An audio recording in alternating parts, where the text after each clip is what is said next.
संयम सदाचार के प्रयोग चिकित्सा की आध्यात्मिक प्रक्रिया के आधार हैं। इन्हीं के बलबूते आध्यात्मिक चिकित्सा के सरंजाम जुटते और अपना परिणाम प्रस्तुत करते हैं। हालांकि चिकित्सा की अन्य विधियां इन प्रयोगों के बारे में मौन हैं, लेकिन अगर इन्हें ध्यान से परखा जाए तो इनमें भी किसी न किसी स्तर पर ये सच्चाई झलकती है। रोगी का रोग निदान करने के बाद प्रायः सभी चिकित्सक खान पान के तौर तरीके और जीवन शैली के बारे में निर्देश देते हैं।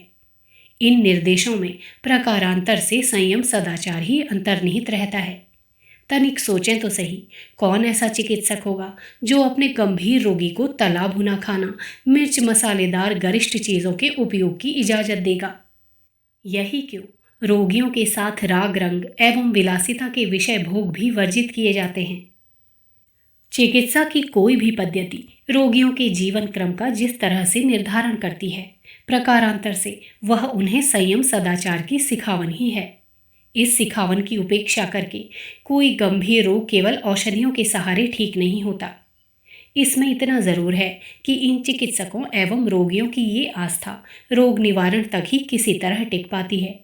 रोग के लक्षण गायब होते ही वे फिर से भोग विलास में संलग्न होकर नए रोगों को आमंत्रित करने में जुट जाते हैं। जबकि आध्यात्मिक चिकित्सा की जीवन दृष्टि एवं जीवन शैली संयम सदाचार के प्रयोगों पर ही टिकी है। आध्यात्मिक चिकित्सकों ने इन प्रयोगों को बड़ी गहनता से किया है, इसकी विशेषताओं एवं सूक्ष्मताओं को जाना है और इसके निष्कर्ष प्रस्तुत किए हैं। आध्यात्मिक चिकित्सकों के लिए संयम सदाचार प्राण ऊर्जा को संरक्षित, संग्रहित और संवर्धित करने की वैज्ञानिक विधियां हैं। आमतौर पर संयम और सदाचार को एक विवशता के रूप में जबरदस्ती थोपे गए जीवन क्रम के रूप में लिया जाता है। कई लोग तो इन्हें प्रवृत्तियों के दमन के रूप में समझते हैं और पूरी तरह से अवैज्ञानिक मानते हैं। आध्यात्मिक चिकित्सकों का कहना है कि ऐसे लोग दोषी नहीं, ना समझ हैं।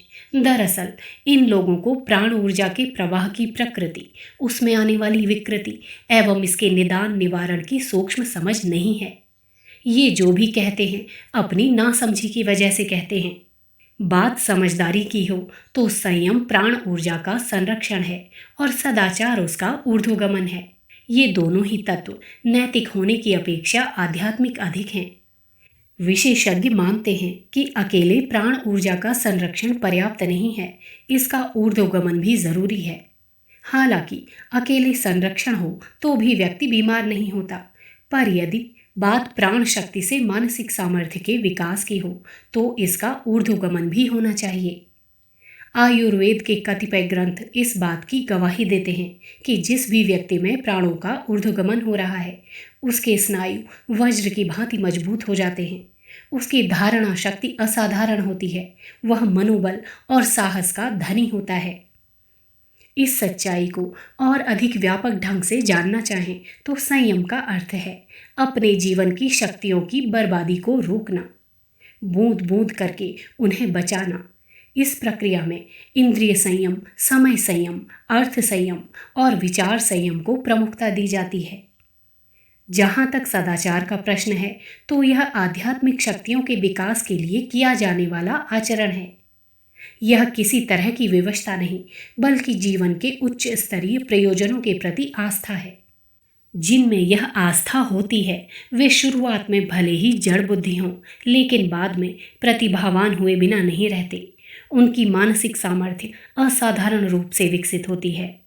अभी कुछ दिनों पूर्व साइको न्यूरो इम्यूनोलॉजी के क्षेत्र में एक प्रयोग किया गया।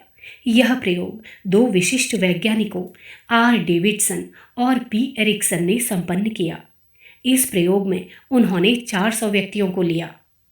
इसमें से 200 व्यक्ति ऐसे थे जिनकी आध्यात्म के प्रति आस्था थी, जो संयमित एवं सदाचार परायण जीवन जीते थे।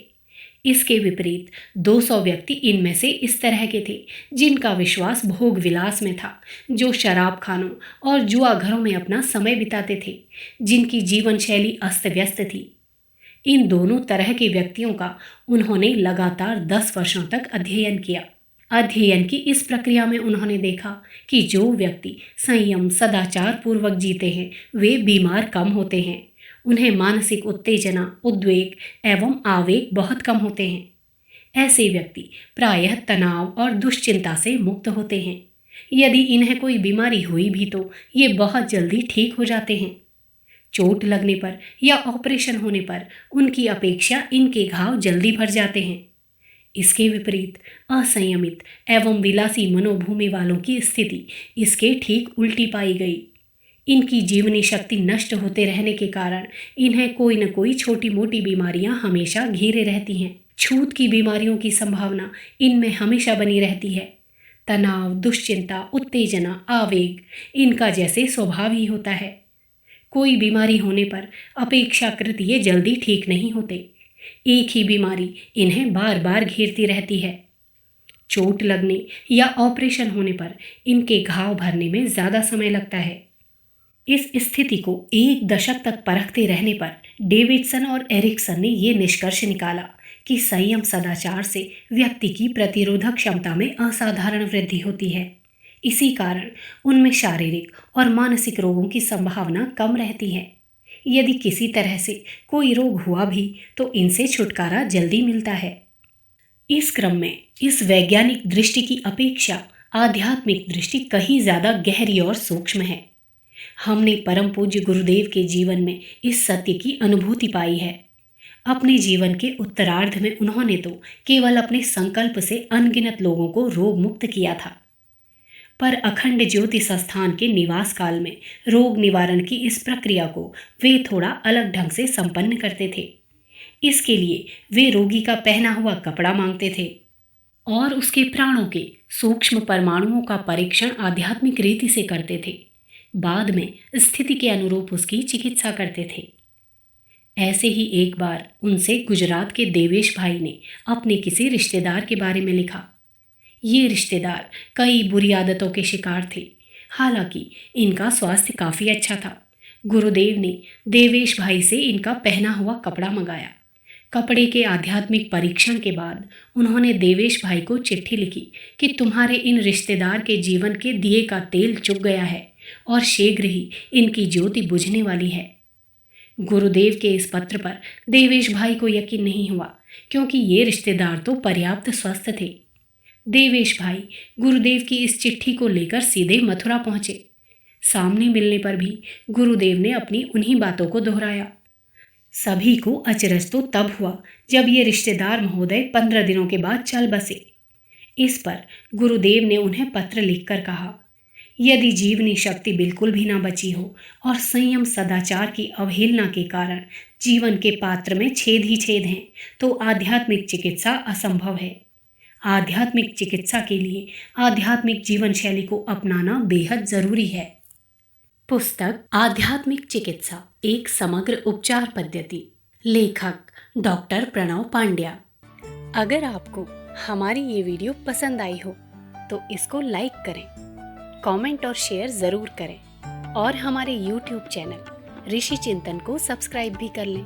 साथ ही बेल आइकन को भी दबाएं ताकि आपको आने वाली वीडियोस की नोटिफिकेशंस मिलती रहें। धन्यवाद।